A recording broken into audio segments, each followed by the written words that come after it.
ओम शांति। मैं एक आत्मा हूँ, प्रकृति के बीच में निवास करती हूँ।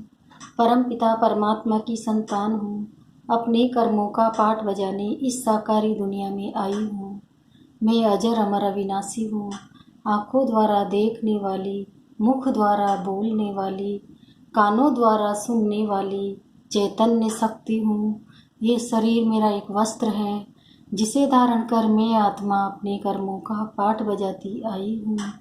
मैंने अनेक जन्मों में अनेक शरीर धारण कर अपने कर्मों का पाठ बजाया। अब मन बुद्धि के द्वारा साकारी लोक से दूर, सूरज चांद तारा गण से भी दूर, आवाज की दुनिया से परे शांति धाम जा रही हूँ।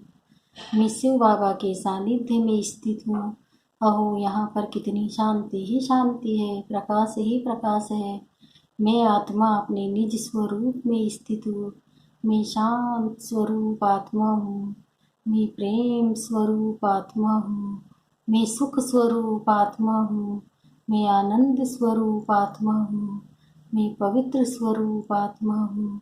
मैं ज्ञान स्वरूप आत्मा हूँ। मैं शक्ति स्वरूप आत्मा हूँ। बाबा, आप सर्व आत्माओं के कल्याणकारी पिता हो। रूप में बिंदु और गुणों में सिंधु हो। जन्म मरण से न्यारे हो। सुख करता दुख हरता हो। सारे संसार के स्वामी हो। अजर अमर अविनाशी हो। सर्वशक्तिवान हो। शांति के सागर हो। गुणों के भंडार हो। प्रेम के सागर हो। सुख के सागर हो। पवित्रता के सागर हो। प्रकाशमान हो। मैं अपने शब्दों में आपकी विशेषताओं का वर्णन नहीं कर सकती हूँ बाबा। आपने मुझे परम प्यार देकर मेरी जन्म जन्मांतरों की थकान दूर कर दी है बाबा। आप मेरे परम हितैषी हो। आप ही मेरे सच्चे सच्चे माता पिता हो, सतगुरु हो, टीचर हो, भाई हो, मित्र हो, बच्चा हो, साजन हो। आप ही मेरे सब कुछ हो बाबा। आपसे ही मेरे सर्व संबंध है। आप मिले मुझे सब कुछ मिल गया है बाबा। मैं आपकी कहाँ तक सराहना करूं बाबा। आपने तो मुझे जिए दान दे दिया है। आपकी गुण और शक्तियाँ मुझ में समा रही है। मेरे जन्मों जन्मों के पाप कर्म खत्म हो रहे हैं। मैं आत्मा पावन बनती जा रही हूँ, संपूर्ण बनती जा रही हूँ। मैं सदैव आपकी आज्ञाकारी बनकर रहूंगी। आप जो कहोगे। जी हाँ बाबा, मैं आपकी यज्ञ रक्षक यज्ञ स्नेही हूँ।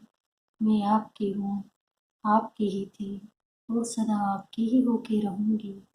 इस भाग्य को सदैव याद रखूंगी और सदा आपकी आभारी रहूंगी। मैं आत्मा गुणों और शक्तियों से भरपूर होकर वापस साकारी लोक में जा रही हूँ। विश्व की सर्वात्माओं का कल्याण हो, कल्याण हो, कल्याण हो। सबको सुख मिले, शांति मिले, आनंद मिले। सबको आपका परिचय मिले बाबा, आपका ज्ञान मिले। हर आत्मा आपके वर्षे की अधिकारी बने। संसार सुखमय बनता जा रहा है। प्रकृति के पांचों तत्व शुद्ध सत्वगुणी बनते जा रहे हैं। सबके विकार दूर हो रहे हैं। सब निरोगी हो रहे हैं। सबके कष्ट दूर हो रहे हैं। विश्व की सर्वात्माओं का कल्याण हो, कल्याण हो। ओम शांति। 27 जून 2020 की मुरली है। बाबा ने कहा, मीठे बच्चे, अब तुम नए संबंध में जा रहे हो, इसलिए यहाँ के कर्म बंधनी संबंधों को भूल कर्मातीत बनने का पुरुषार्थ करो। प्रश्न है, बाप किन बच्चों की वाह वाह करते हैं? सबसे अधिक प्यार किनों को देते हैं? उत्तर, बाबा गरीब बच्चों की वाह वाह करते हैं। वाह गरीब वाह, आराम से 2 रोटी खाना है, लालच नहीं। गरीब बच्चे बाप को प्यार से याद करते हैं। बाबा अनपढ़े बच्चों को देख खुश होते हैं, क्योंकि उन्हें पढ़ा हुआ भूलने की मेहनत नहीं करनी पड़ती है। ओम शांति। अब बाप को बच्चों के प्रति रोज रोज बोलने की दरकार नहीं रहती है कि अपने को आत्मा समझो। आत्म अभिमानी भव अथवा देही अभिमानी भव अक्सर हैं तो वही ना। बाप कहते हैं अपने को आत्मा समझो, आत्मा में ही 84 जन्मों का पाठ भरा हुआ है। एक शरीर लिया, पाठ बजाया, फिर शरीर खलास हो जाता है। आत्मा तो अविनाशी है। तुम बच्चों को ये ज्ञान अभी ही मिलता है और कोई को इन बातों का पता नहीं है। अब बाप कहते हैं कोशिश कर, जितना हो सके बाप को याद करो। धंधे धोरी में लग जाने से तो इतनी याद नहीं ठहरती। ग्रस्त व्यवहार में रहकर कमल फूल समान पवित्र बनना है। फिर जितना हो सके मुझे याद करो। ऐसे नहीं कि हमको नेष्टा में बिठाना है, मतलब योग में बैठना है। नेष्टा अक्सर भी रोंग है, वास्तव में है ही याद। कहा भी बैठे हो बाप को याद करो। माया के तूफान तो बहुत आएंगे, कोई को क्या याद आएगा, कोई को क्या। तूफान आएंगे जरूर, फिर उस समय उनको मिटाना पड़ता है कि न आए। यहाँ बैठे बैठे भी माया बहुत तंग करती रहती है। यही है युद्ध। जितने हल्के होंगे उतने बंधन कम होंगे। पहले तो आत्मा निर्बंधन है। जब जन्म लेती है तो माँ बाप में बुद्धि जाती है। फिर स्त्री को एडॉप्ट करते हैं तो जो चीज सामने नहीं थी वो सामने आ जाती है। फिर बच्चे पैदा होंगे तो उनकी याद बढ़ेगी। अब तुम सबको ये भूल जाना है, एक बाप को ही याद करना है। इसलिए ही बाप की महिमा है। तुम्हारा माता पिता सब कुछ वही है, उनको ही याद करो। वह तुमको भविष्य के लिए सब कुछ नया देते हैं, नए संबंध में ले जाते हैं। संबंध तो वहां भी होगा ना, ऐसे तो नहीं कि कोई प्रलय हो जाती है। तुम एक शरीर छोड़ फिर दूसरा लेते हो तो बहुत अच्छे अच्छे हैं, वो जरूर ऊंच कुल में जन्म लेंगे। तुम पढ़ते ही हो भविष्य 21 जन्म के लिए। पढ़ाई पूरी हुई और प्रारब्ध शुरू होगी। स्कूल में पढ़कर ट्रांसफर होते हैं ना, तुम भी ट्रांसफर होने वाले हो शांति धाम और सुख धाम में। इस छीछी दुनिया से छूट जाएंगे। इसका नाम ही है नरक। सत्य को कहा जाता है स्वर्ग। यहाँ मनुष्य कितने घोर अंधियारे में है। धनवान जो हैं वो समझते हैं हमारे लिए यहाँ ही स्वर्ग है। स्वर्ग होता ही है नई दुनिया में। ये पुरानी दुनिया तो विनाश हो जानी है। जो कर्मातीत अवस्था वाले होंगे वो कोई धर्मराजपुरी में सजाएं थोड़ी भोगेंगे। स्वर्ग में तो सजा होगी ही नहीं। वहाँ गर्भ भी महल रहता है, कोई दुख की बात नहीं। यहाँ तो गर्भ जेल है जो सजाएं खाते रहते हैं। तुम कितना बार स्वर्गवासी बनते हो यह याद करो भी, सारा चक्र याद रहे। एक ही बात लाखों रुपए की है, ये भूल जाने से देह अभिमान में आने से माया नुकसान करती है। यही मेहनत है। मेहनत बिगर ऊंच पद नहीं पा सकते। बाबा को कहते हैं बाबा हम अनपढ़े हैं, कुछ नहीं जानते। बाबा तो खुश होते हैं क्योंकि यहाँ तो पढ़ा हुआ सब भूलना है। ये तो थोड़े टाइम के लिए शरीर निर्वाह आदि के लिए पढ़ना है। जानते हो ना, ये सब खलास होने का है। जितना हो सके बाप को याद करना है और रोटी टुकड़ा खुशी से खाना है। वहाँ गरीबी इस समय की, आराम से रोटी टुकड़ा खाना है, लालच नहीं। आजकल अनाज मिलता कहाँ है, चीनी आदि भी धीरे धीरे करके मिलेगी ही नहीं। ऐसे नहीं तुम ईश्वरी सर्विस करते हो तो तुमको गवर्नमेंट दे देगी। वो तो कुछ भी जानते नहीं। हाँ, बच्चों को कहा जाता है गवर्नमेंट को समझाओ कि हम सब मिलकर माँ बाप के पास जाते हैं।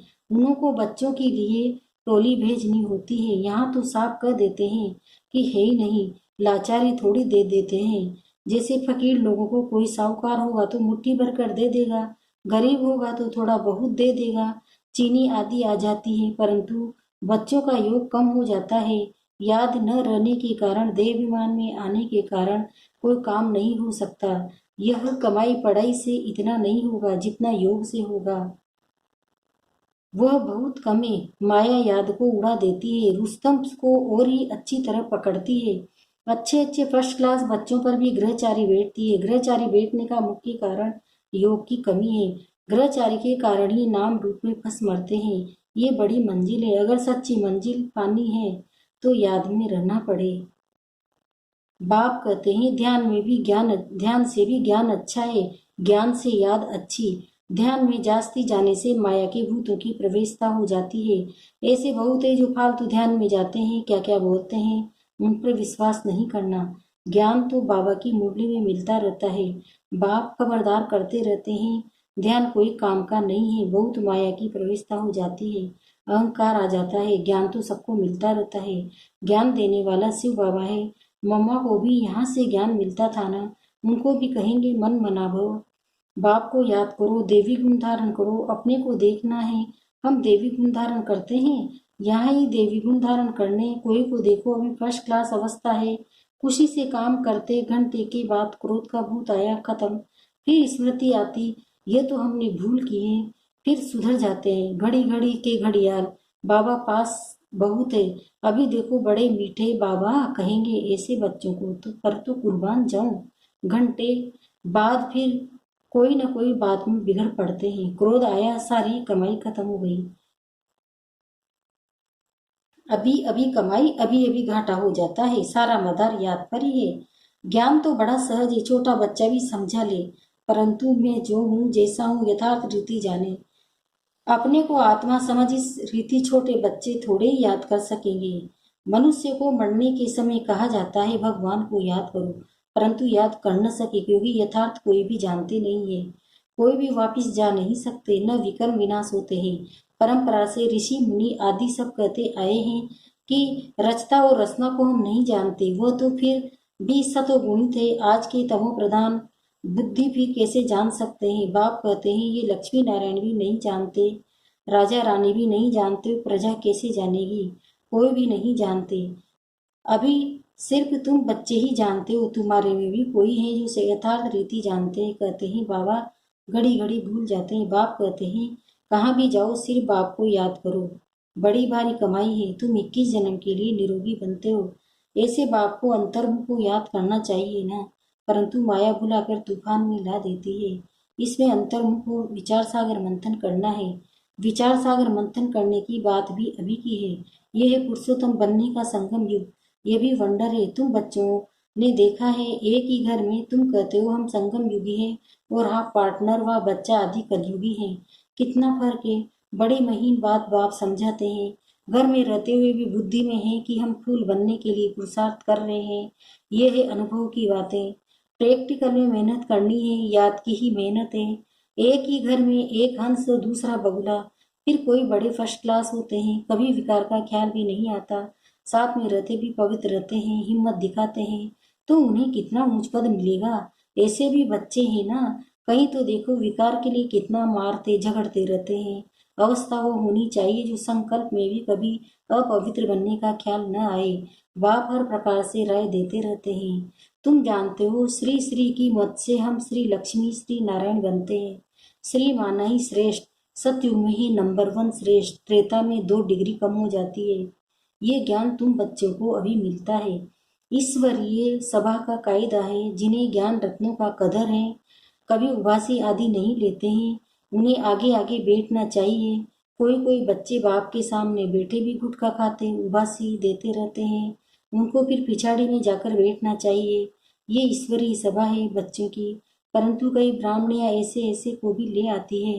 यूं तो बाप से धन मिलता है, एक एक वर्षन से लाखों रुपए का है। तुम जानते हो ज्ञान मिलता ही है संगम पर। तुम कहते हो बाबा हम फिर से आए हैं बेहद का वर्षा लेने। मीठे मीठे बच्चों को बाबा बार बार समझाते हैं ये छी दुनिया है, तुम्हारा है बेहद का वैराग्य। बाप कहते हैं इस दुनिया में तुम जो कुछ देखते हो वह कल होगा नहीं, मंदिर आदि का नाम निशान ही नहीं रहेगा। वहाँ स्वर्ग में उनको पुरानी चीज देखने की दरकार नहीं। यहाँ तो पुरानी चीज का कितना मूल्य है। वास्तव में कोई चीज का मूल्य नहीं है सिवाय एक बाप के। बाप कहते हैं मैं न जाऊं तो तुम राजा ही कैसे लो, मैं न आऊं तो तुम राजा ही कैसे लो। तुमको मालूम है वही आकर बाप से वर्षा लेते हैं। इसलिए कोटों में कोई कहा जाता है कोई भी बात में संशय आना नहीं आना चाहिए। भोग आदि की भी रस्म रिवाज है, इनसे ज्ञान और याद का कोई कनेक्शन नहीं है। और कोई बात से तुम्हारा तेलुक नहीं, सिर्फ 2 बातें अल्प और वेदशाही। बादशाही अल्प भगवान को कहा जाता है। अंगुली से भी ऐसे इशारा करते हैं ना, आत्मा इशारा करती है ना। बाप कहते हैं भक्ति मार्ग में तुम मुझे याद करते हो, तुम सब मेरे आशिक हो, ये भी जानते हो। बाबा कल कल पाकर सब मनुष्य मात्र को दुख से छुड़ाई शांति और सुख में ले जा देते हैं। तब बाबा ने कहा था कि सिर्फ ये बोर्ड लिख दो कि विश्व में शांति बेहद का बाप कैसे स्थापन कर रहे हैं, सो आकर समझो। 1 सेकंड में विश्व का मालिक 21 जन्म के लिए बनना है तो आकर समझो।